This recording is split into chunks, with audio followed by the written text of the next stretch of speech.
Take a look at this photo. This photo displays one of the crowning moments of my parenting career.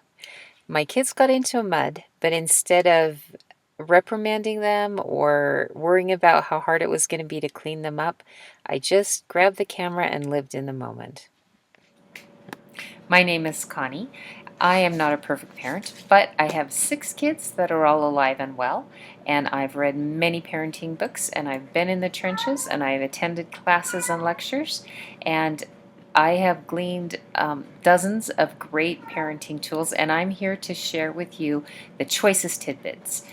So if you have kids, this advice is really going to help. If you don't have kids, I think these techniques can help you in any relationship with roommates, companions, spouses, etc. So keep an open mind as I impart my wisdom to you.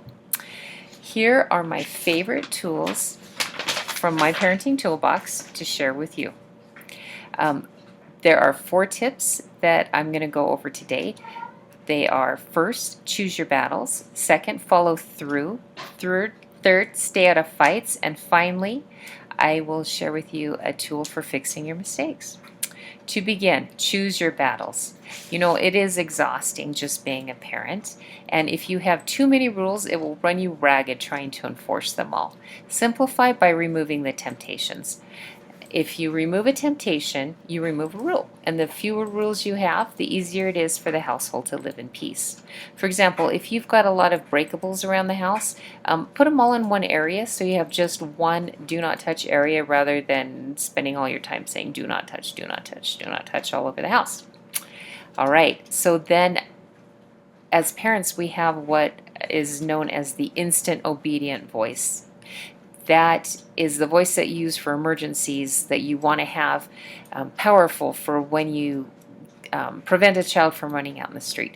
If you use that special emergency voice for every little mundane thing like clean your room and feed the dog, you will dilute the power of that. And so save that for those very, very emergency battles. Okay, and so we cannot control other people. We can only control our own behavior and our own reactions. And when we try to manipulate and control another person, especially a toddler, it just creates a power struggle. And so in my favorite book, Children the Challenge by author Rudolf Dreikurs, he says that anytime we order a child to do something or to try to make him do it, we invite a power struggle. This does not mean that we cannot guide or influence our children into proper behavior. It only means that we must find a different and effective approach. And one of the things that we've done is I got rid of the detailed chore charts, and we just have an expectation that everybody helps with dishes until the job is done. And that has gotten rid of the, oh, it's not my turn kind of thing, and has been very effective. And we have, in the Wilson household, we have some non-negotiable rules, such as wearing seatbelts or wearing helmets when you bike or attending church. But the rest of the rules are more like guidelines, and we can talk about things. And when I learned to not make everything a battle, there became a lot of peace in my house. So choose your battles. Second, follow through. You'll be giving a lot of orders over the years, and you shouldn't demand something unless you're willing to enforce it immediately. A child learns quickly how many times you're willing to repeat the order before you mean what you say.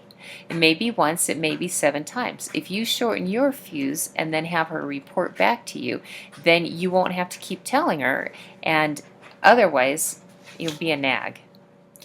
So, and also, kids learn really young and really fast the difference between a real threat and an empty threat.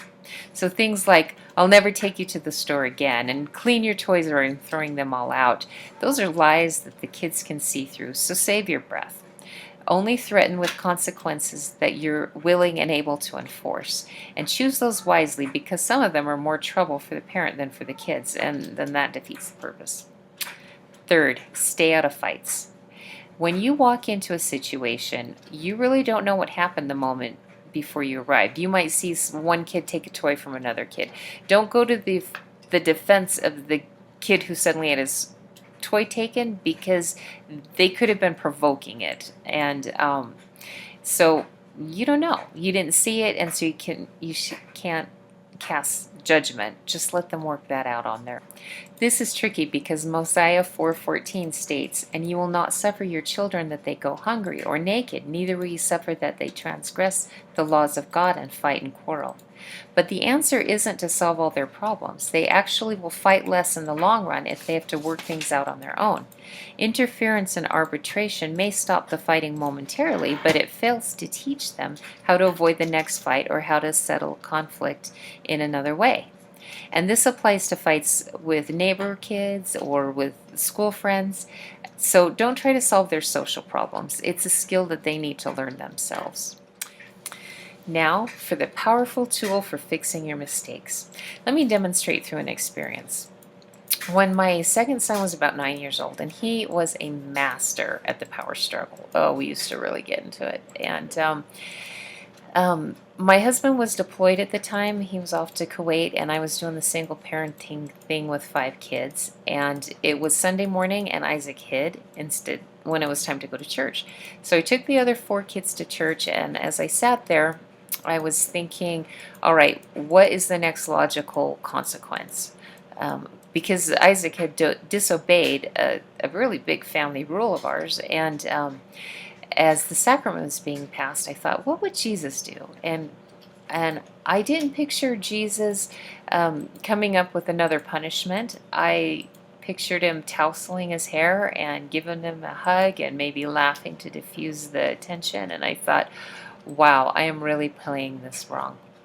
So I immediately left the other 4 kids at church, and I just drove home and went into Isaac, and instead of reprimanding him, I just said, hey, you ready to go to church? And he jumped in the car, and off we went to church. And I learned a powerful lesson that when we make those parenting mistakes, we have the atonement, that the Savior will help us to be better parents than just be better. There is an enabling power with the atonement to make up for our shortcomings. Elder Bednar testified, the enabling power of the atonement of Christ strengthens us to do things we could never do on our own. So when you are trying to be a parent, don't forget to rely on the Savior in everything you do, especially as a parent. So to wind up, recall my 4 parenting and relationship tips. Choose your battles, follow through, stay out of fights, and apply the atonement. Add these tools to your skill set, and I challenge you to implement these, and your loved ones will receive the security that comes from knowing that someone cares enough to bother. They are another way to show your love and to bring peace and happiness into your home. Good luck.